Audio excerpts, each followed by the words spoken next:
From MJ Bulls Media, I'm Dan Humiston, and this is Cannabis Crowdfunding.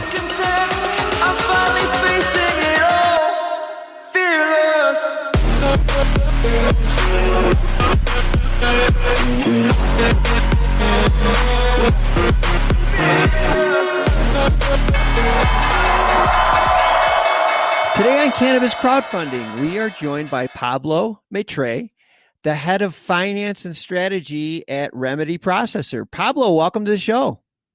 Hi, Dan. Thanks for having me. I appreciate you being with us today, and I'm anxious to jump into this because you're filling a niche that just a few years ago, we didn't even realize we needed. I'm going to take a second just to bring our listeners up to speed and talk about the 2018 Farm Bill, which defined cannabis with less than 3% THC as hemp and made hemp products legal. Now, most of us know THC is the psychoactive ingredient in cannabis that makes you intoxicated or high. So farmers started growing low THC strains of cannabis or hemp for other cannabinoids like CBD. But even though when it's harvested, the plant has less than 0.3% THC, when they process it during extraction, the THC level tends to rise. Pablo, this is where I want to start. Why does the THC level increase during the extraction process? Absolutely. There's really two key areas where it will increase. Extractors, they're going to take what's called the biomass, which is everything from the plant except the flower and the stem. And they're going to compress it to get those compounds out of it. Okay. In the case of the hemp plant, cannabinoids in their natural form, they are an oil. So while your plant, when you tested it, may have had below the 0.3% THC level, therefore a legal crop, when you extract all these cannabinoids out of it, because basically what you get out of that extraction process is cannabinoids and a little bit of plant matter, you're going to have a concentrate of cannabinoids. That's where you see not only the THC level increase, but you see the CBD level, the CBG, the CBN, all of these cannabinoids, they will increase in profile. And you didn't ask me about this, but the second place where it will increase a lot is the crude oil tends to have a lot of plant material and a lot of fats and lipids. So it goes through a couple processes, and then we tend to distill it. And in that distillation, you see also an increase because you're basically purifying the oil. So that's kind of bad news for the person that's growing it because now it'd be considered hot. Correct. And that's where you guys come in. So tell us how you remove the excess THC. Absolutely. That's how Remedy started. We saw that there was this need to help farmers legally commercialize this oil. And so we use a process that's called chromatography. It's an old process. It's basically you're running this distillate through a column where through using different solvents and using these media inside the column, you're able to separate each single cannabinoid in there. Mm-hmm. So we're able to find the THC and just basically extract it right out. Wow. That's really cool.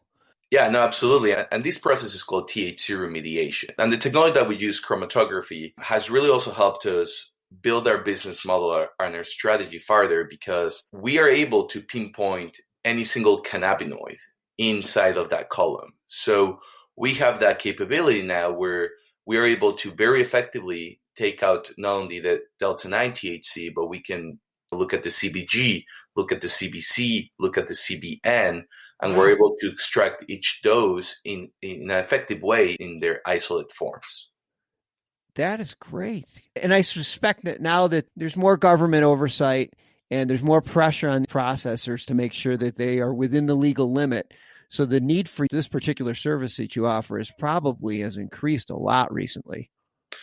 Absolutely. We are seeing a lot of demand for the THC remediation services.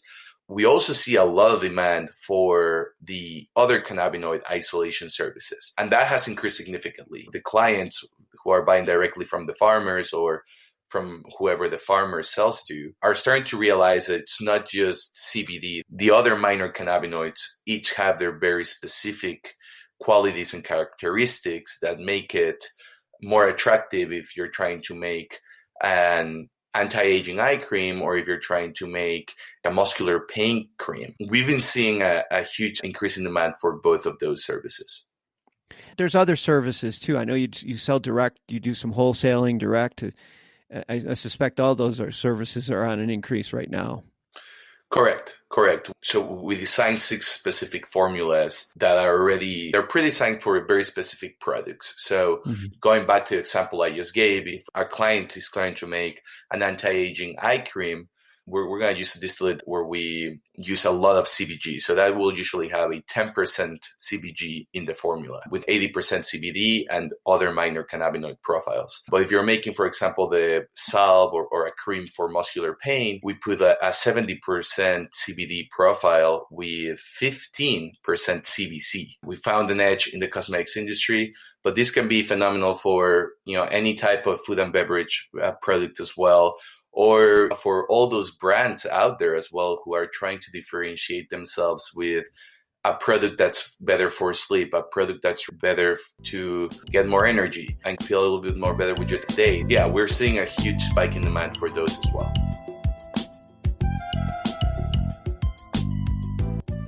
Attention Cannabis Podcast listeners. You can now listen to your favorite cannabis podcast ad-free with the MJ Bulls mobile app.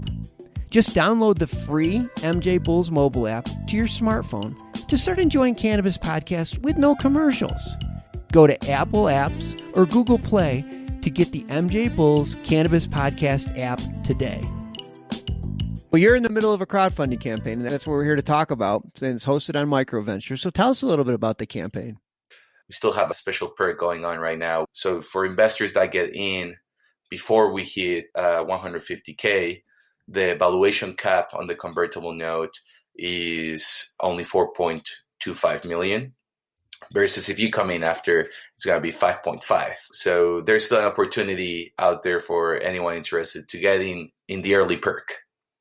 Yeah, not much of an opportunity because you're almost there. Like you said, you're at 112. What are you going to use the proceeds for? Most of the money is going to equipment. About 70% of it is going to equipment. About 15% is going to marketing, and 15% is for working capital. I got you. Yeah, that's exciting stuff. You're right. This industry is exploding right now, and every day there's a new study or new research coming out about the benefits of not just CBD, but all the other cannabinoids that you mentioned earlier. And man, if you're at the doorstep with these large cosmetic companies that want to add this, they need quality products. So you're right at the doorstep there. I'm going to have all your information in our show notes. So if anybody wants to look at this investment opportunity, go to the MicroVentures website because it has all the information. It's got everything you need to know about their company, plus projections and everything. It's really well done. Oh, you know what? We didn't even mention that. This is probably the best part. We didn't even mention it. You can do this for $100. Like you can own a piece of the company for $100. That is so cool. And you better do it soon because, like you mentioned, that once it gets to 150, you lose out on this incentive deal. So that's good. Pablo, I wish we could talk more. I know you guys are super busy and you're off to the races with this, but I really appreciate being with us today. Thank you, Dan. Really appreciate your time and the opportunity, and hope to be back in one of the multiple cannabis podcasts you guys have built soon. Really love the content you guys make. So thank you for the opportunity again. I'm finally facing it all, fearless.